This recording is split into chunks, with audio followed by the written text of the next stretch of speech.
algum de vocês usou algum desses softwares hoje, vocês usaram inteligência artificial, inclusive o Tinder. Alguém já entrou no Tinder? Tem bastante gente fora, né? O Caio, eu sei que entrou. O Caio de São Paulo, fundador do Atil, entrou no Tinder, deu alguns matches, mas as emoções são difíceis, tenha paciência. Por que a gente até nem imaginava que a inteligência artificial estava tão perto? Porque os filmes nos trazem essa ideia, né? De que a inteligência artificial é um robô, que pode vir destruir a humanidade, ou daqui a pouco vem para substituir o cachorro, vai ser o nosso melhor amigo. E às vezes as manchetes também nos assustam, porque é assim que os cliques são realizados, chamando a nossa atenção para algo ruim que pode acontecer. O meu objetivo, até porque eu tenho que falar sobre isso, é quebrar esses conceitos e passar para vocês de fato o que é a inteligência artificial. A primeira coisa é que ela não é um robô. Existe um robô com inteligência artificial, mas não necessariamente ela é um robô. Ela faz parte da terceira era da computação. A primeira era da computação é a era tabulativa. Basicamente servia para contar. São esses sistemas eletromecânicos, censo, contabilidade, usava isso muito no começo do século XX. Durante a Segunda Guerra Mundial surge a era da programação, que inclusive é uma era que perdura até hoje. O iPhone é dessa era, que basicamente os desenvolvedores começam a criar programas através de programação para realizar a tarefa. E aí surge a terceira era. A terceira era é a era da cognição. Mas para de fato, cada um ter a dimensão exata do que vai ser essa era, eu trouxe esse vídeo aqui para vocês. Conseguem dar play? Levantar o volume? Eu sou uma revolução tecnológica. Esta manhã eu li mais de 4.000 artigos sobre leucemia em menos de 1 segundo. Milhares de novas leis foram publicadas ontem. Eu já conheço todas elas. Eu sei todos os detalhes de todos os relatórios financeiros públicos dos últimos 20 anos. Eu posso detectar doenças antes que os pacientes apresentem qualquer sintoma.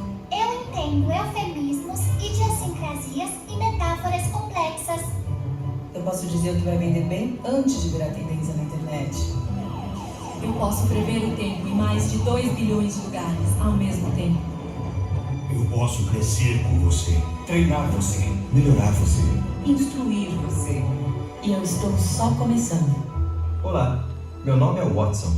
Juntos podemos repensar os limites do possível. Bem-vindos à era cognitiva. A Jill tem que fazer um desses, né? Porra! E é a real, gente. Isso aí é inteligência artificial. E é o que ela está começando a transformar na nossa realidade.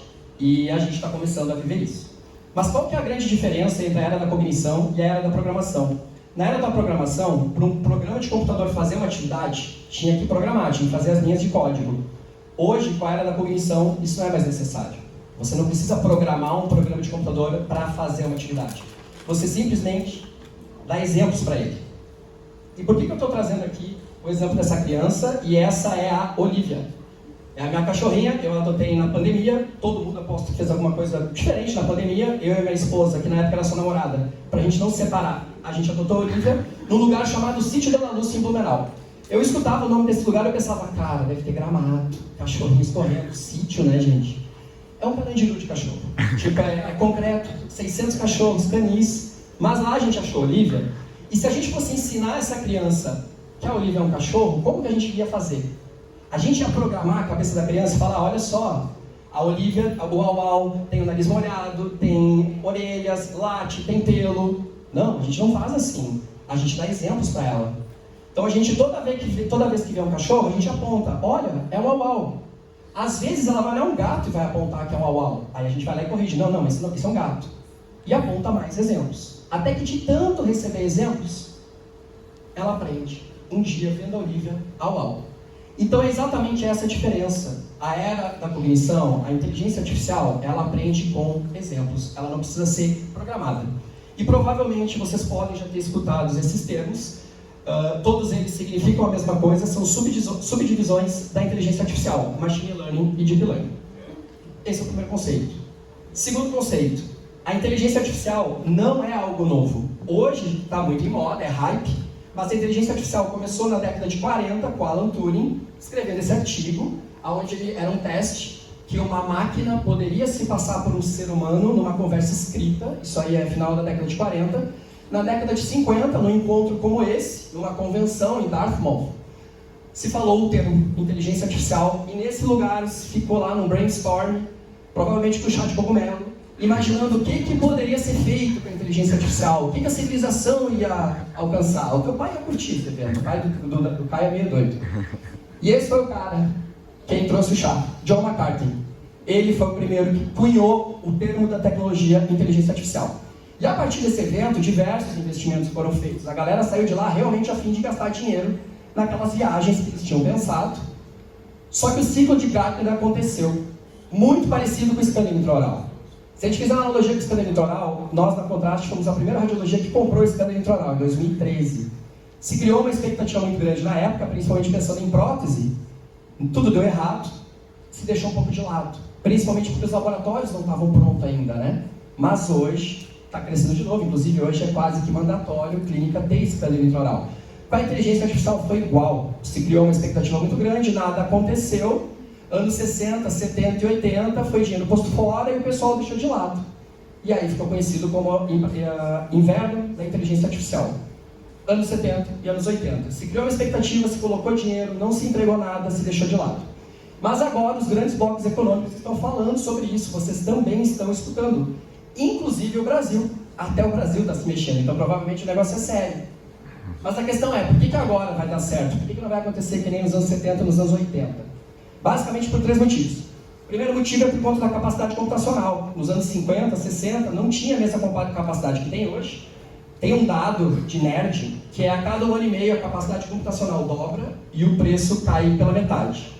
Eu cada vez estou gastando mais no iPhone, eu não estou vendo isso acontecer, mas esse é o dado de quando você vai pesquisar, você encontra. E a gente visualmente consegue entender isso, um disco de 5 MB em 56 comparado com um microdisco de 128 GB. Então, de fato, a capacidade computacional está num crescimento exponencial, eu fico em dúvida se o preço está ficando melhor. O segundo motivo é por conta da computação em nuvem. Então, agora a gente consegue acessar qualquer tipo de software sem depender da configuração do nosso device, do nosso computador. E isso mais se comprova que se tem mais celular que pessoas, porque o celular virou esse device perfeito e cômodo para a gente acessar qualquer programa independente da configuração do nosso celular. Mas o terceiro motivo, que realmente é o motivo de que agora vai dar certo, são os dados. Porque se a inteligência artificial precisa de exemplos para aprender, quanto mais exemplos, melhor ela fica. Quanto mais dados, melhor ela fica. E nos últimos anos, 90% da quantidade de dados existente foram produzidos. E pode ser então que provavelmente vocês já escutaram isso, que os dados são o novo petróleo. Uma frase super clichê, mas que faz todo sentido. Porque existe muito valor para extrair desses dados, da mesma maneira que existe valor para extrair do petróleo. E olha que coincidência, quem são as empresas que estão extraindo esse valor e, coincidentemente, são as mais valorizadas na Bolsa de Valores dos Estados Unidos? As empresas de tecnologia. Então é por isso que hoje a gente vive a primavera da inteligência artificial. Estou bem, 20 minutos. E a odontologia? Né? A gente veio aqui nesse super evento para falar de odontologia e qual é a correlação da odontologia com isso? Trouxe radiografias. Isso aqui por um tempo foi o meu dia a dia. Graças a Deus não é mais. Eu não aguentava ficar 8 horas sentado. Quando a gente olha radiografias como essa, independente se você é radiologista ou se você é um dentista avaliador, o que a gente faz? A gente primeiro identifica aquilo que é padrão. É assim que a gente aprende, inclusive, a fazer diagnóstico. A partir daquilo que a gente identificou que é padrão, a gente detecta a alteração. E isso é o diagnóstico. Então vamos lá. O avaliador, ele analisa as imagens, quando está fazendo uma avaliação em cima de uma radiografia panorâmica, ele detecta os padrões e ele identifica as alterações. Uma das questões da inteligência artificial, para a gente saber se ela vai ser capaz de fazer o que a gente faz, é se a gente conseguir botar no papel uma fórmula, começo, meio e fim, uma receita de bolo daquilo que a gente faz. Se a gente consegue fazer isso, provavelmente essa atividade em algum momento vai ser feita por uma inteligência artificial.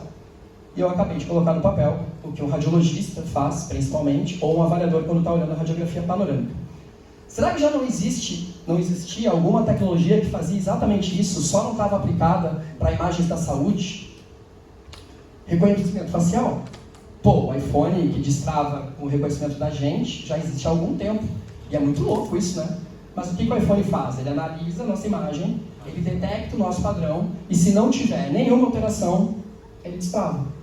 Então, basicamente, era trazer uma tecnologia que já existia para dentro da odontologia. E aí, eu conheci a DIL. A DIL é a primeira startup do Brasil, foi fundada em 2020. Depois de 2 anos, conseguiu criar a primeira versão do programa para ser apresentado para o mercado, foi no CIOSP do ano passado. Foi justamente quando eu conheci eles, porque eu ia falar de inteligência artificial e eu queria falar deles. E como eu queria muito trabalhar com essa tecnologia, a gente criou um relacionamento. Hoje eu sou investidor anjo, eu nem sabia na época o que era isso. Ainda não sei direito, mas é muito legal esse mundo de startup. E sobre a Jill, pode dar o play, por favor? Basicamente o que ela faz é Suporte isso. ao diagnóstico e plano de tratamento por inteligência artificial de verdade. Facilite a comunicação com seu paciente com uma tecnologia online acessível por qualquer dispositivo móvel. Padronize sua consulta inicial e facilite os processos dentro do seu consultório. Jill Inteligência. Uma imagem vale mais do que 1000 palavras. Gente, esse QR Code dá acesso à criação de uma conta demonstração sem custo nenhum. Quem acessar esse QR Code vai ter acesso também à condição que a gente vai fazer especial aqui para o Carlos e a turma dele. Então fiquem à vontade, mesmo se você não é um franqueado do Carlos, não é sócio dele, não trabalha com ele, faça sentido, crie sua conta, brinque com o programa. É o único apelo comercial que eu estou fazendo nessa palestra. A ideia aqui não é fomentar somente a nossa empresa, por mais que nos ajude, mas é trazer para vocês conhecimento. Então, quem acessar, baixar o programa, a gente entra em contato e troca uma ideia um pouco mais profunda sobre a nossa solução em si. O que eu quero falar? Sobre como que a inteligência artificial vai ajudar a odontologia. E a primeira grande questão é o empoderamento do dentista, principalmente aquele dentista que faz o exame com o seu próprio equipamento. Porque o que acontece? Só vocês são capazes de ver a patologia, o paciente não vê. E muitas vezes o paciente não tem sensibilidade e ele está te buscando por um outro motivo. Você tem o desafio de convencer ele que você está falando a verdade. Eu vou dar um exemplo do que aconteceu comigo algumas semanas atrás. Eu fui visitar o meu pai no interior do Rio Grande do Sul, eu também sou gaúcho. Na volta, acabou a bateria do meu carro. Foi feita a ligação direta, ele voltou a ligar, eu desliguei, acabou a bateria de novo, não conseguia pegar a ligação direta. Ficou a noite inteira carregando, carregou, fui para Porto Alegre. Chegando em Porto Alegre, visitei a primeira mecânica. A mecânica falou que o problema era na bateria, R$800. Beleza, mas não tinha bateria na hora, eu saí para almoçar. Aonde eu almocei do lado tinha outra mecânica, fui na outra mecânica. A outra mecânica passou o carro no scanner e falou que era o problema no motor de arranque. R$6.000. Como é que eu sei quem está certo? Alguém é mecânico? Eu também não. Como é que eu sei? Se eu vou gastar 800, eu vou gastar 6.000. Se eu não conheço nenhum. Eu fui um lead que veio por geografia. Localização geográfica. Qual que eu escolhi? O de 6.000. Por quê? Porque ele tinha scanner. Não foi ele que falou que o problema do meu carro era o motor de arranque. Foi o scanner, passou ali, tecnologia, scanner. Tinha problema na bateria também. Mas na real o problema era o motor de arranque. Se eu só trocasse a bateria, eu corria o risco de ficar na estrada quando estivesse voltando para o Blumenau. Qual que é a ideia de uma plataforma de inteligência artificial? É ser o scanner. É te dar esse respaldo perante o paciente que você não está enganando ele. Que de fato ele tem aquele problema. Ele pode não ter sensibilidade, ou ele pode não saber, mas ele tem.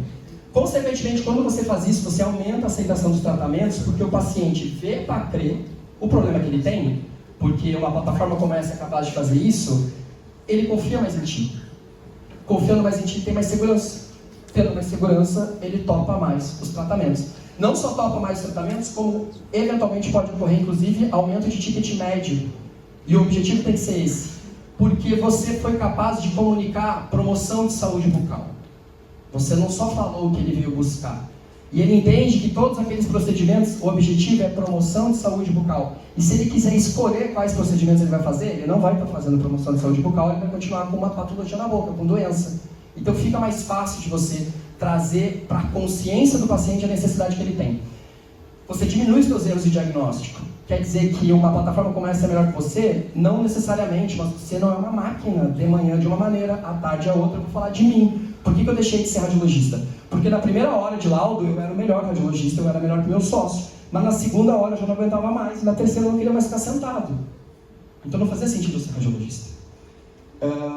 Vocês também eventualmente vão ter oscilações, às vezes o paciente vai estar tão enchendo o saco para aquilo que ele procurou, você nem vai ter calma e paciência para olhar o restante do exame. Então é por isso que vai te ajudar a ser melhor. Consequentemente, a produtividade, a tua eficiência vai ser mais alta, porque a plataforma destaca na imagem quais são os problemas que você tem que olhar e fazer o teu diagnóstico diferencial. Consequentemente, você consegue padronizar o processo de avaliação. Por exemplo, a gente tem aqui 46, 47, a Geodonto, inclusive tiraram a minha piada que eu ia fazer, que é contraste de radiologia, queria ser a Georrádio. só tá 40 atrás, eu preciso acelerar, eu vou falar com o Nadinho para ver se ele rescale a gente. Pô, puta merda, né? Quase que eu falei. Mas você consegue, tanto em Bento Gonçalves como em Dayal, fazer o mesmo processo de avaliação porque você tem tecnologia para te apoiar. É uma questão de implementar.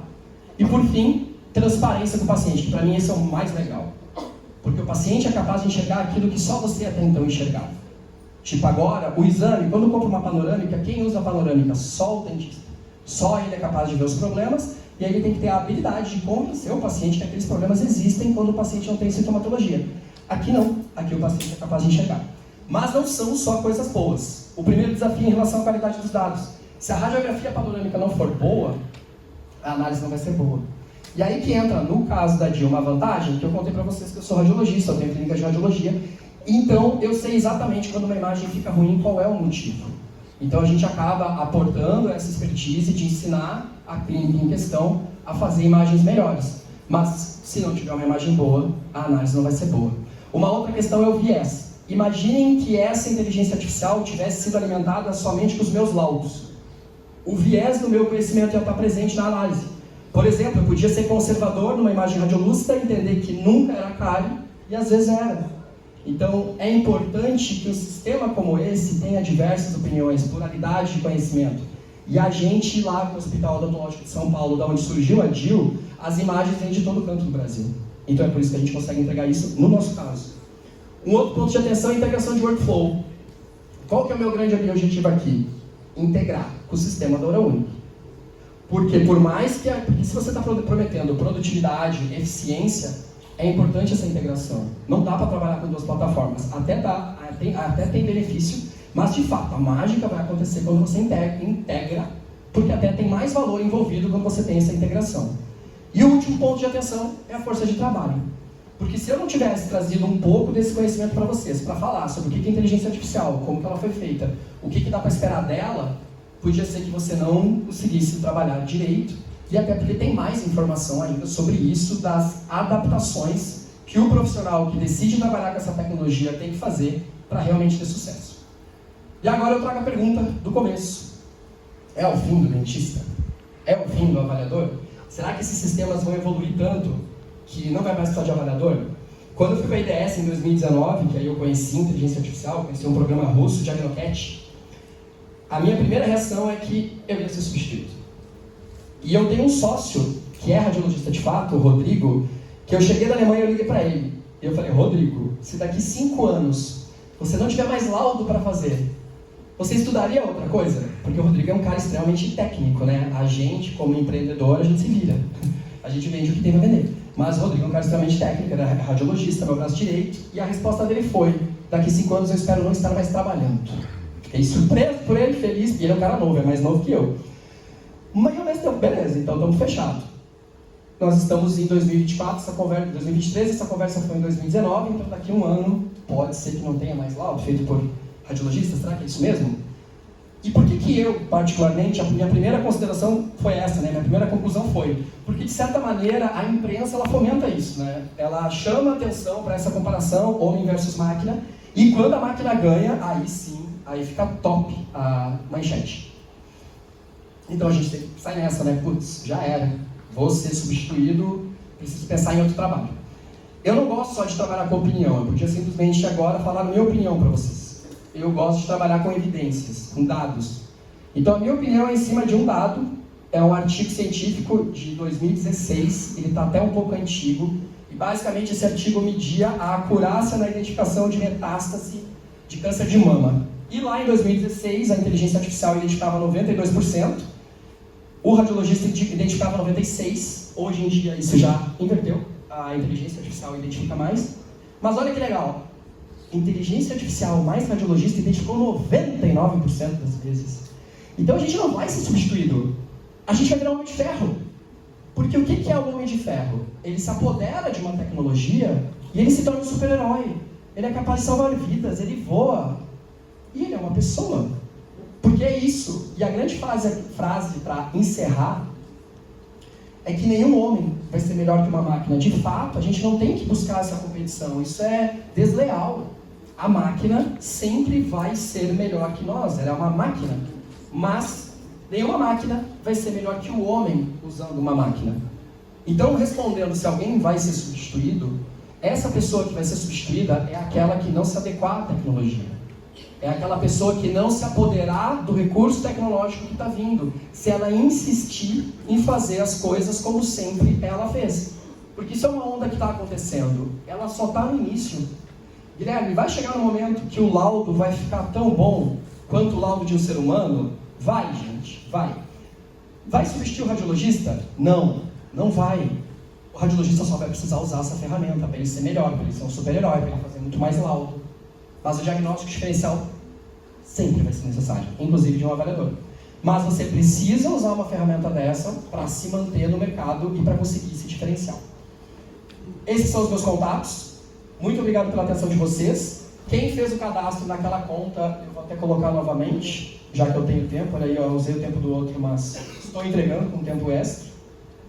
Pode fazer, é uma demonstração para você entender o que é a nossa ferramenta. Consegue dar o play de novo? Vou usar um pouco do tempo que eu ainda tenho. Suporte ao diagnóstico e plano. Para você fazer uma conta demonstração, a gente durante a semana semana vai entrando em contato para mandar materiais para vocês entenderem como usar ela da melhor maneira. E aqueles que são da Geodonto, a gente conversa sobre uma possível adquirir a ferramenta, uma possível aquisição através da condição que nós combinamos com o Carlos. de inteligência. Uma imagem vale mais do que 1000 palavras.